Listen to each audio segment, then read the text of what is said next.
Hello and welcome everyone. I hope you all are doing good. Today we are going to do a quick revision of concept of management. Let us start now. Today we will study about concept of management. Please have a look. This is the flow chart of management. See, meaning of management.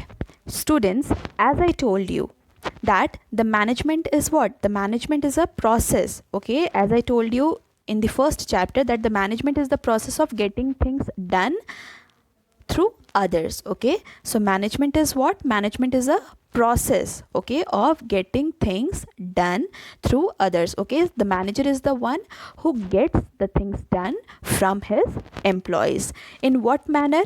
Effectiveness and efficiency, means effectively and efficiently. Okay, so the manager here makes the employees do the work in an effective manner and in an efficient manner. Now, what do you mean by effectiveness?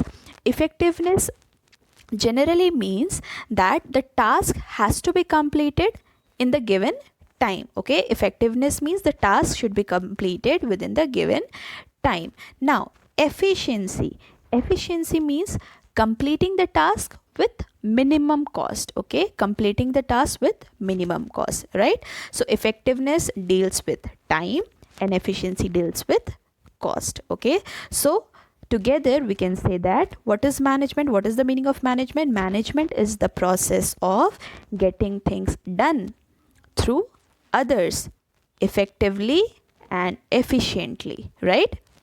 Now, coming to the next point, that is features of management. See students, features of management. Management is what? Goal oriented process, means if the organization is managed properly, then definitely it will achieve its goal, right?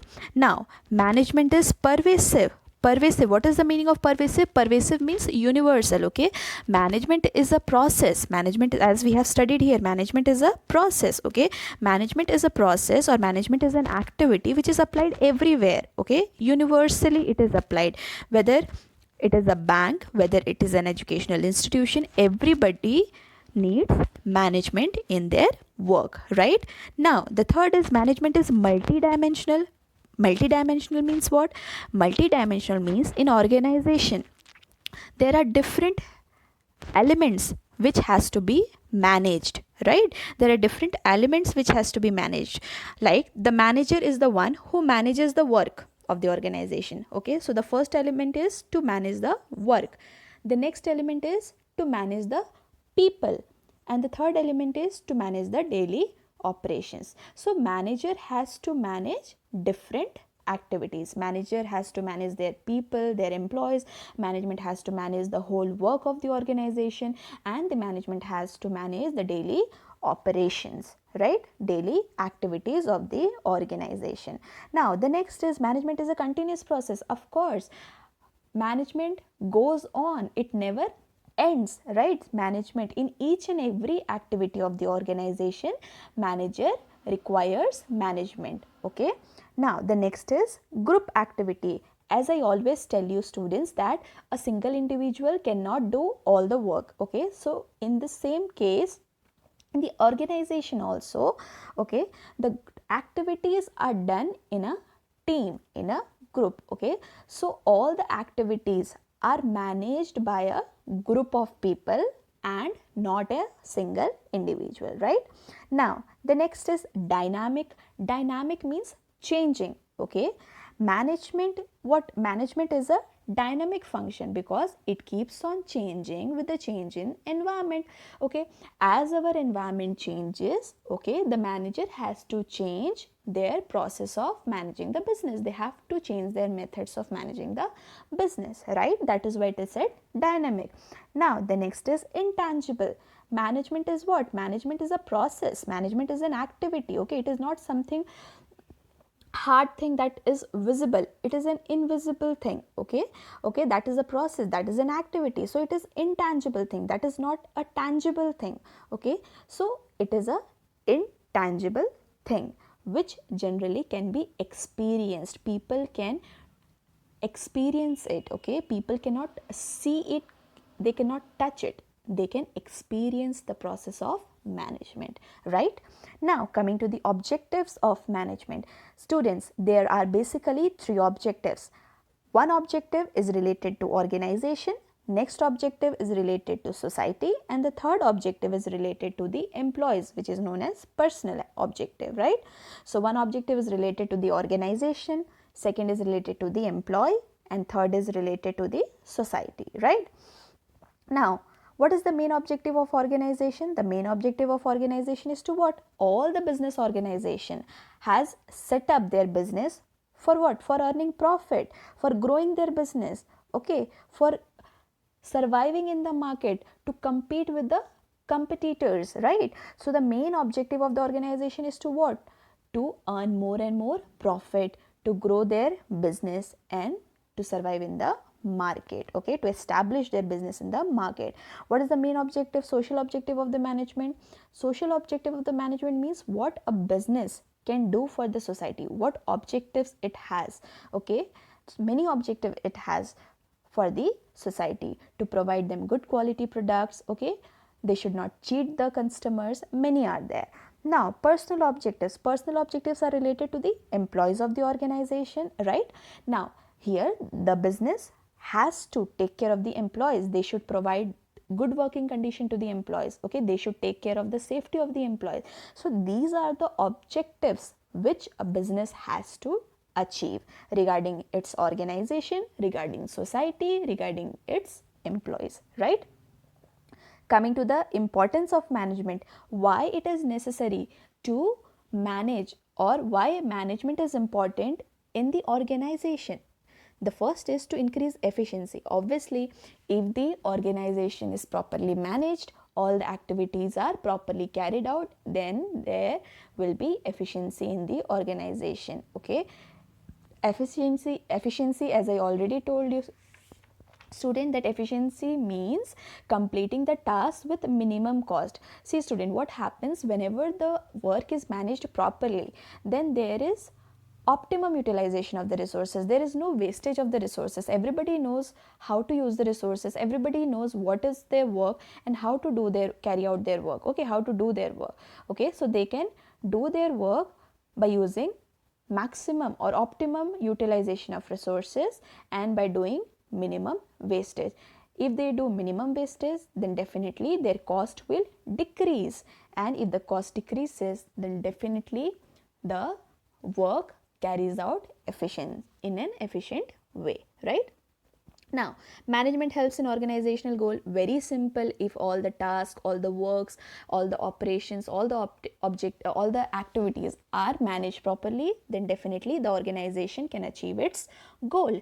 Now, management creates a dynamic organization. Students, as I told you, that management has to create its organization in a dynamic form, because if he will not create its organization in dynamic form, then he will not be able to survive. Why? Because the environment is changing, okay, many things are upgrading, technologies are changing. It has to make its organization dynamic so that they can achieve, or they can accept, or they can adopt the changes which are taking place in the environment, right?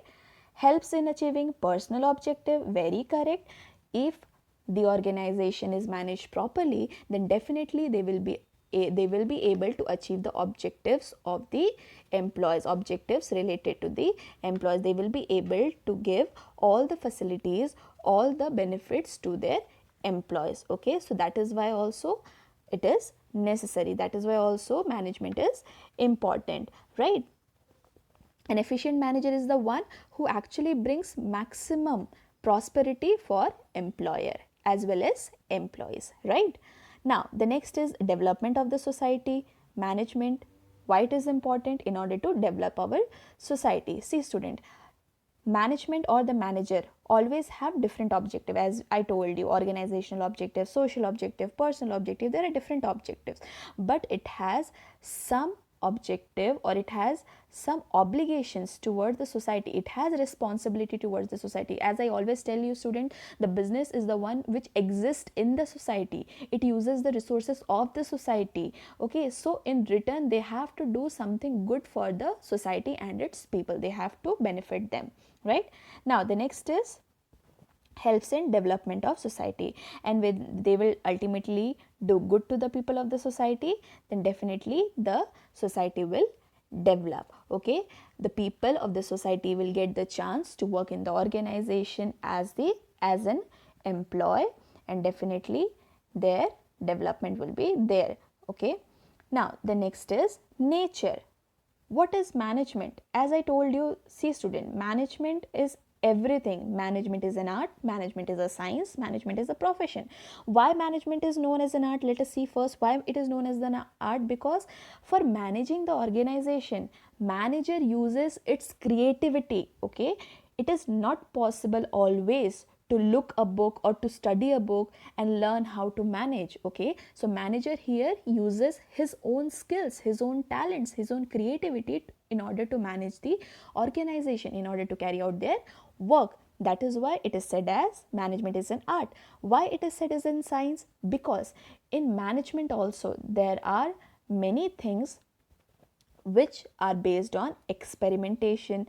Okay, and in management, okay, like for example I would say, like in scientific, principles are developed through observations and tested. Many principles, likewise how to manage the activities of the organization. Okay, there are many experimentation done, and the manager has to what, carry out the work as per the principles developed. Okay, as per the observations, as per the experiments. Okay, since the management deal with human being, and human behavior are not like it is unpredictable. Okay, so generally manager cannot call it like an exact science, because the behavior of the human being changes and they have to deal with the human being, but it can call it as a body of systematic knowledge. Okay, in management there are different activities which are carried out by the manager,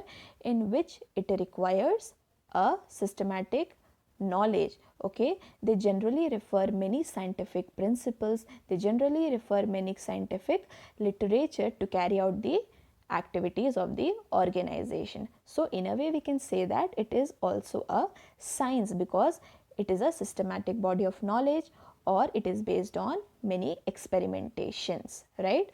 Now the next is management is known as a profession. Why management is known as the profession? As I told you that management, what is profession? Profession is generally means what? Occupation which is backed by specialized knowledge. Means profession is something in which specialized knowledge is required. Okay, like for example if I say there are different professions like the lawyer, okay, doctor, engineer, these are the professions. Okay, so in management, management is also treated as a profession, right? So in this we can say that management is an art, management is a science, and management is a profession also. Now students, coming to the next, that is levels. As I told you, in an organization basically there are three levels: top level, middle level, and the lower level.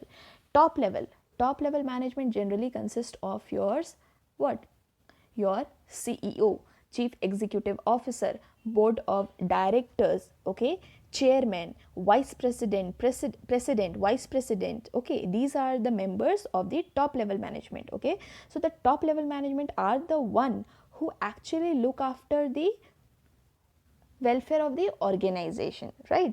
Middle level management, who are the middle level management? The middle level management are generally your departmental heads.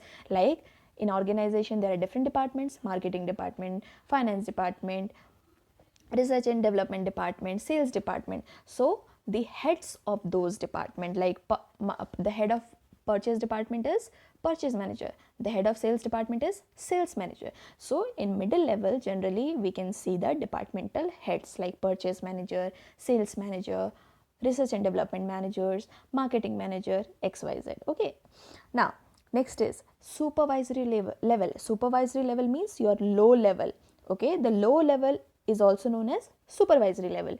Now the supervisory level consists of supervisors or the clerks. Okay, these are the person who are in the low level, who actually do the work. Okay, so these are the three levels which are present in every organization, each and every organization, right? There are top level managers who actually look after the welfare of the whole business, whole organization. There are middle level managers who look after different departments, and there are low level managers who actually, like your employees, your laborers, who actually carry out the activities and do the work, right? Now the last is coordination. Students, this is very important topic, coordination. Like till now we have studied about management, and it is a part of management. Okay, we have studied about the meaning, characteristics, features, objectives, importance, nature, and different levels of management. Now we will also see the coordination. What is coordination? Okay, let us see and study about coordination. See students, coordination is what? Generally coordination is what? Synchronization. Okay, synchronization of the activities in an organization. All the activities should be synchronized, and coordination should be there in each and every department. That is why it is said, see, it is the essence of the management. It is the essence of the management because coordination is required in each and every activity, because no activity can be done properly without coordination. Okay, now coordination is required in all the management, top level, middle level, and supervisory level, all the management. That is why coordination is very important function of the management, right? Now we will see the features of coordination. See students, coordination is what? In every activity we require coordination. Okay, and to perform the coordination function, okay, the activities are carried out in groups. Okay, so it is the duty of the each and every member to coordinate with each other. This is only written here. Coordination integrates group effort, right? So all the members are equally responsible to coordinate with each other. Coordination is a continuous process. As I told you, it always goes on because each and every activity we require coordination. Coordination is the responsibility of all the managers. As I told you, top level, middle level, lower level, all the managers require coordination in their work. Coordination is a deliberate function. It means it is a very, very, very important function in the organization, because no other function can be properly carried out, or no other activity can be properly carried out without coordination. Coordination is required to carry out the work effectively, right? It ensures unity of efforts. Definitely, in coordination there is unity among everybody. Everybody coordinate together, everybody work together, and there is unity among everybody. Coordination is a pervasive function. Coordination is a pervasive function means it is a universal function. It is applied everywhere. Okay, each and every activity requires coordination. All the organization requires coordination, different organization. So in each and every part, coordination is necessary. Now the last is importance of coordination. Why do we need coordination? Why is it necessary for the organization to apply or to have coordination? The first is growth in size. Students, you just imagine, if it is a small business, if the business is carried out among two person, okay, so there is they require coordination. Okay, so but the two, in an organization, let's suppose there are two organization A and B. In organization A there are 2 person. Okay, in organization B there are 10 persons. Okay, so in which organization more coordination is required? Generally the organization which is larger in size, because there are large number of people, and different people have different opinions, they have different mindset. Okay, and they are in large numbers, so much coordination is required in the organization which is larger in number than the organization which is lesser in number. Exactly. Now the next is functional differentiation. See students, functional differentiation, here we are talking about functional heads, functional departments. As I told you, there are different functional departments. See students, in an organization there are different functions. In an organization generally there are different functions, and different functions are carried out. Marketing function, financial function, many other functions are carried out. Okay, so each department work for their department, like marketing department work for themselves, finance department work for themselves, but in whole all the department has to work for the organization and they have to coordinate with each other, right? Now the last is specialization. What does this point say? See students, in many organizations, generally in big organization, they appoint specialized people, okay, they appoint experts to carry out the work.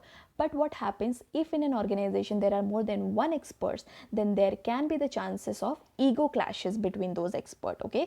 They will feel like one expert will feel that I am superior than him, or the other, him or her, or the other experience or other expert will feel that I am superior than what, the other person, right? So in this way there will be conflict among the experts of the organization. So in that case also we require coordination, so that coordination should be present among all the specialized person who are in the organization, among all experts, right?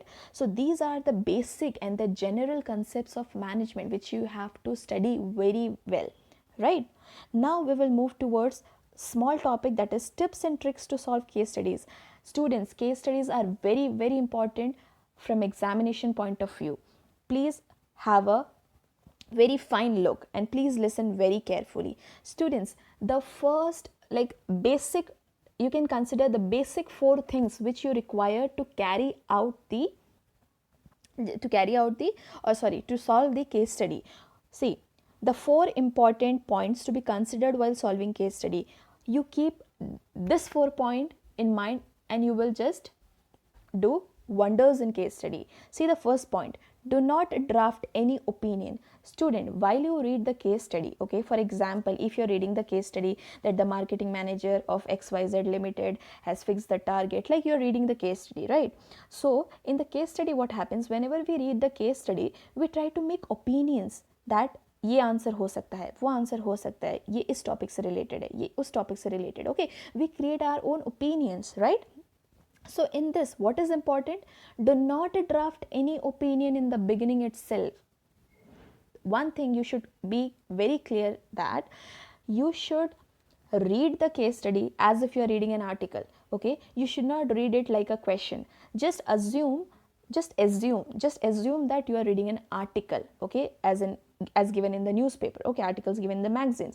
Simply read it. Do not bring anything onto your mind, into your mind, okay? Do not bring anything, do not think about anything in your mind, right? So the first thing is that you should read the case study like an article, okay, as if you're reading an article, simple article, okay? So the first important point is to just simply read the full case study without drafting any opinions, otherwise you will get confused in the beginning itself, okay?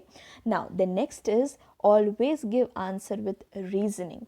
Now students, as I told you, you read the case study, okay, have a look, read the case study and try to understand the concept, okay? Do not frame any opinions, okay? Do not frame any fixed opinion in the beginning itself, right?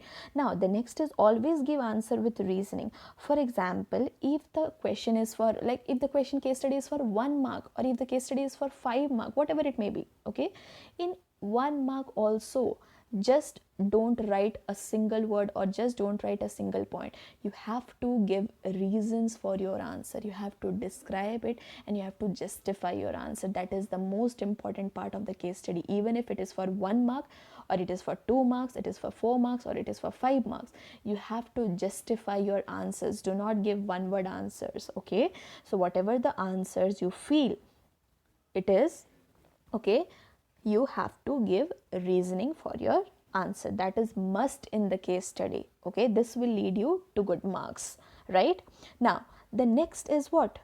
Probable answer in case of multiple alternatives. What does this mean? Student, many time it happens that whenever you, like, if you will read the case study, okay, you will feel like you will get multiple answers, okay? You will get confused, you will feel that, like, for example, like you will feel that option A is also answer and option B is also the answer. Like you will be confused among many topics, you will get confused among different alternatives.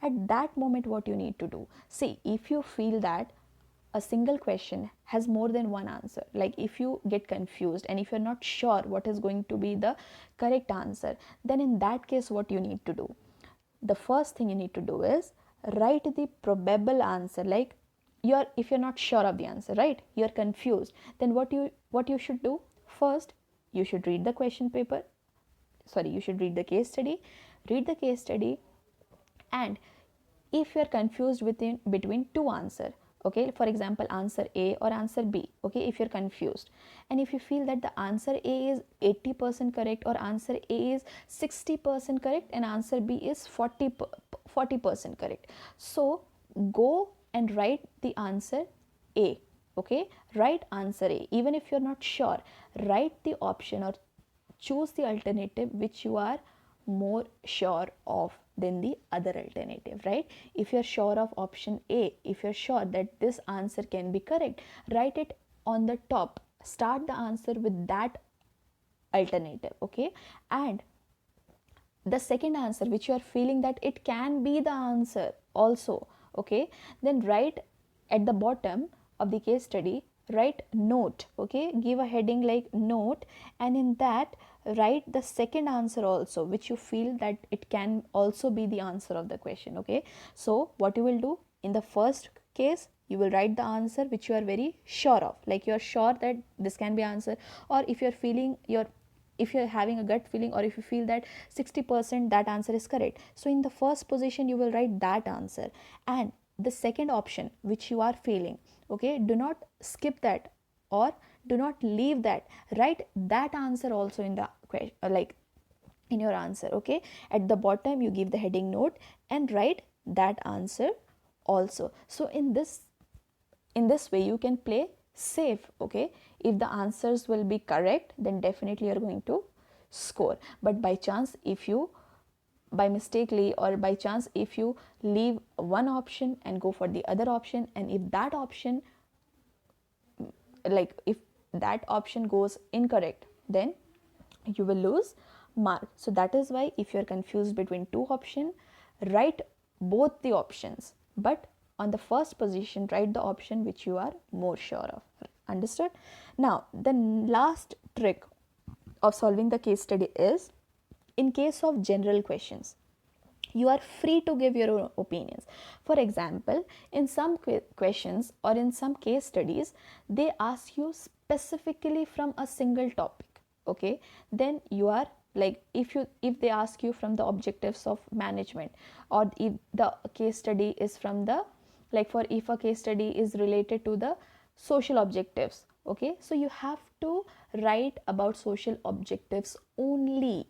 But if they are asking about like generally, if it is a general question, if they're asking about like write the objectives of management, they have not mentioned that whether you have to write the social objective, whether you have to write the organizational objective, or whether you have to write the personal objective. So it is a general question, so you can give your opinions, you can give your answers, right? So many case study comes where the answer is very generalized, they have not asked about specific topic, okay, they have generalized the question, and if in that question if you add your points, then you will not go wrong ever.